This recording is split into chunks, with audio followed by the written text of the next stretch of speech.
கேள்வி என்னன்னா, ஒரு 5 தலைமுறை தாண்டி இப்போ நாங்கள் உங்களை சமகாலத்தில் வாழ்கிறோம். ஒரு 5 தலைமுறை தாண்டி சீமான் இப்படி செஞ்சிட்டாரு, சீமான் இப்படிலாம் செஞ்சிட்டாரு அப்படின்ட்டு உங்களை பற்றி ஒரு தலைமுறை பேசுது. நீங்கள் அதை எந்த மாதிரி சாதனையாக அவங்கள்ட்ட கொண்டு போய் சேர்ப்பீங்க? உங்கள் சாதனையில் முதன்மையான சாதனை எதுவாக இருக்கும்? ஒரு கனவு, ஒரு புனிதமான கனவு.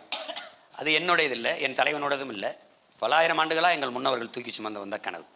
அரசியல் பிழைத்தோருக்கு அறம் கூற்றாகும் என்று சொன்னது தமிழ்தான்.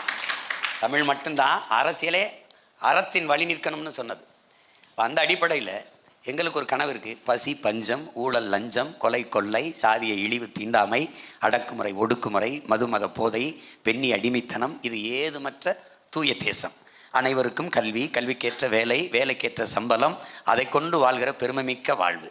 காட்டு வளம், கனிம வளம், நீர்வளம், நிலவளம், மலைவளம், கடல் வளம், மண்வளம் எல்லாவற்றையும் காப்பது. உங்களுக்கு புரியுது நினைக்கிறேன். இது எல்லாவற்றையும் ஒழித்து புதிய ஒரு தேசம்